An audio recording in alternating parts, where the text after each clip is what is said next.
Hi everyone, welcome back to my channel Tea&Art. I hope you all are well. So let's start today's video. So today's video is based on my previous video where I used expired resin.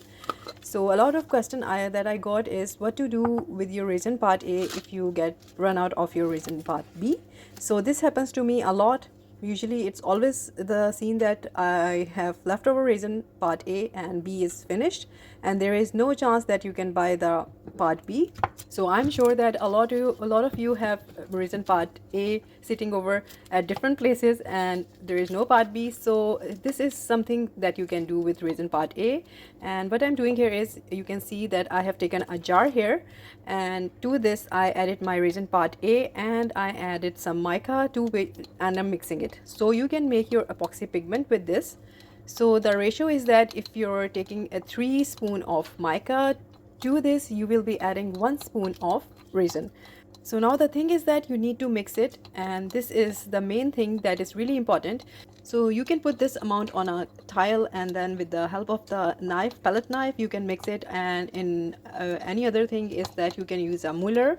It's a glass muller and this is how it looks like. So you just spread it on the tile and with the help of the muller you just move it on top of it. So the thing is that your mica should, or any other mica that you are using, should be mixed into the resin properly.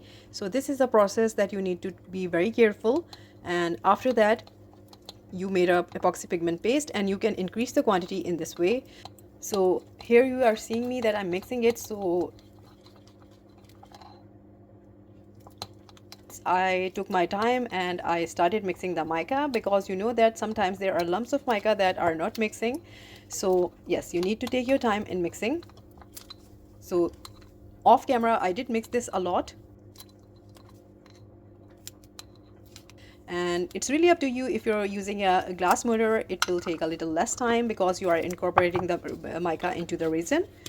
So less the color, it's going to be a bit on the transparent side, and if you're adding more, so this is going to be epoxy pigment. So same thing, 1 spoon of resin and 3 spoons of your mica powder.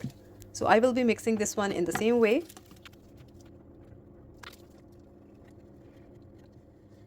So one thing I want to tell you more is that you can see that my resin is forming a ball here, and it seems like there is a lot of mica, but trust me, this is not a lot of mica. The resin will going to absorb all the mica, so don't panic about that and start adding more resin. So you need to have this sort of consistency, and again, just using the palette knife on a glass tile or a glass muller, you will going to make your color amazing. So again, I took around 20 to 25 minutes in mixing in this, and now I'm going to do a white one. So I am taking a white mica here. So this is actually shimmering micas, so the effect is going to be a bit different. So but I will be doing the same here.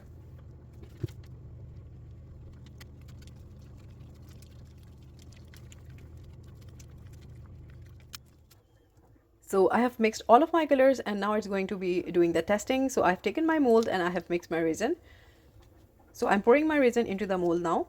So you can take tiny glass containers and you can store your pigment paste into the containers. So this is the pigment paste that I made in front of you, and I'm taking this much in front of you, and I have around 20 ml of resin in my container. So same way I will be mixing all of these colors into 20 ml of resin.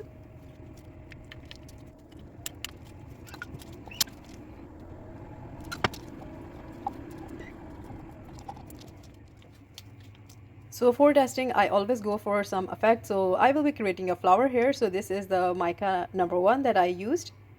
So I will be making swirls. And this is testing on this mixed mica, so we can see that how it turns out.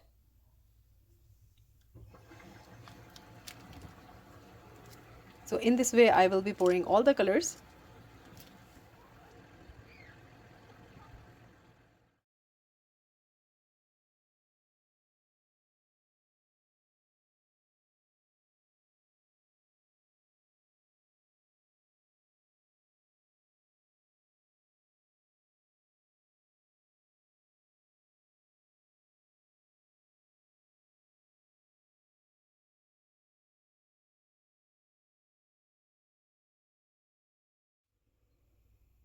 And after that, I will be making petals with the help of any tool. You can use a silicone tool. I'm just using a back of a brush. And one thing is that you need to wipe your back of the tip every time you're making a petal.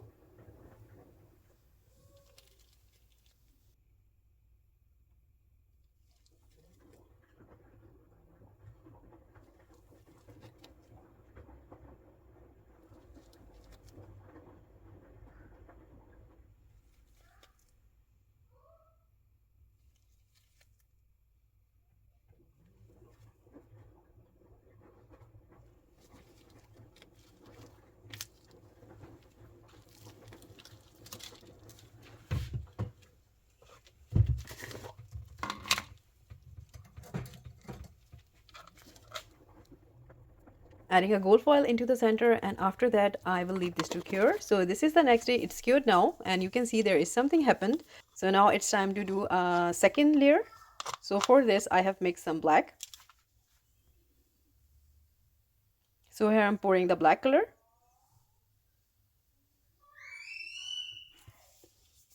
And now I leave this to cure, and I will see you next day. So this is the next day, and next day I thought I'll make a white pigment paste also. So this is titanium dioxide you need for making a white pigment paste. So the consistency is the same. Again, whatever scoop you are taking, you're going to take 3 scoops of that to that same scoop of resin, and in this way you will be making your pigment paste.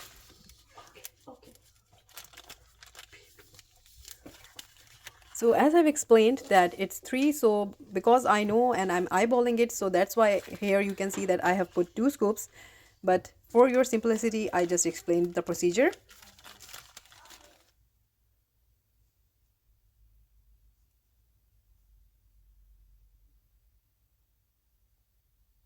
Because I'm using a popsicle stick, so that it has not a proper measuring thing, but I'm just eyeballing it. So this amount is the reason going into this one, since I'm making very less color. Everything depends on your mixing, so you need to take your time. This is going to be a time consuming work here, but you can use your leftover part A, and you don't have to discard it. So that's the main thing you are learning today. So these are really perfect for making any solid colors if you pour them into any mold that is just a solid color. But you know, I won't always like to try and test, so that's why I'm making flowers here just to see the effect of it. So in this way you can make your own custom colors. So this is something really budget friendly for you. So I will be taking my time, and I'm going to mix it and making sure there are no lumps, and my titanium powder is mixed into the resin properly, because it's the main key that you have to mix it. And this is going to be later on when you mix it into the epoxy resin, the resin that you're going to work for your project. It's going to be affecting the mixing of that. If you don't mix it properly, there will be grains.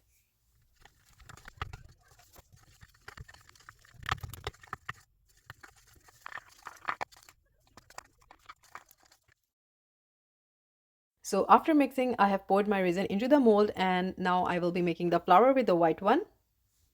I'm using just my torch to remove the bubbles that are on the top of this resin here. And I will be putting some alcohol inks. So first is pink, then I will be using orange, and then I will be using yellow. So going a little bit fancy for the flower today.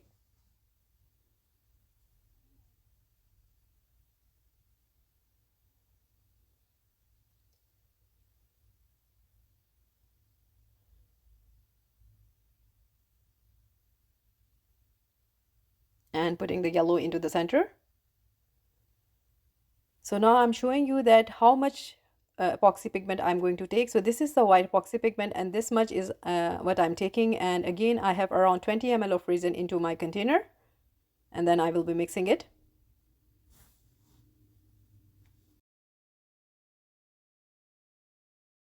And now adding some gold foil into the center.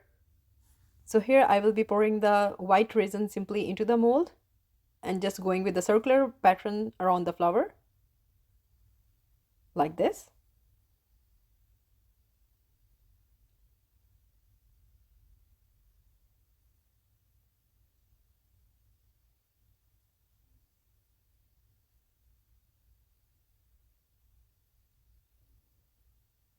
And now with the help of the same tool, whatever tool you have, you just make the flower and make sure that you see the blob on the center. You just move them and make into petal,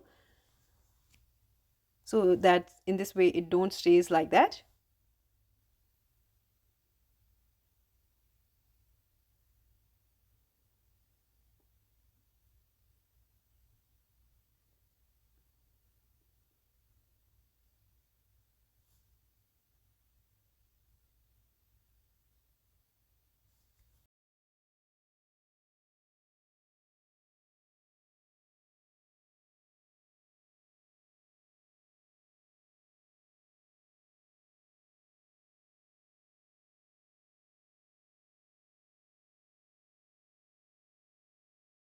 So this is the second flower, and I will leave this to cure, and I will see you next day. And next day I will be showing you the results direct. I'm just using a little bit of heat gun, so just so it helps in the petals to bloom. So see you next day with the results. So this is the final result of the flower, and it is really beautiful, and the petal have a kind of a texture on it. So I'm going to show you close up in a little while, but still you can see that the petal have bloomed. So this is a homemade DIY white pigment paste, and the more you make, the more you know about the consistency, the powder you are going to buy. So everything affects on this, but I am really loving it. So I'm going to show you the close-up of what I'm talking about. So you can see there is a feathering effect happen into this pigment here. So I think I'm going to experiment more with this pigment, because it has such an amazing feather effect like this. I hope you can see that. So there might be a feather effect coming soon, and after that I'm moving to the second one. So this is the second one with the mica one, and the flower turned out amazing, and you can see that you can make your DIY home pigment paste, and these are the results. I had some leftover resin. I poured it into this mold just to show you. For the solid colors it do work perfectly. So these are the results for your epoxy pigment.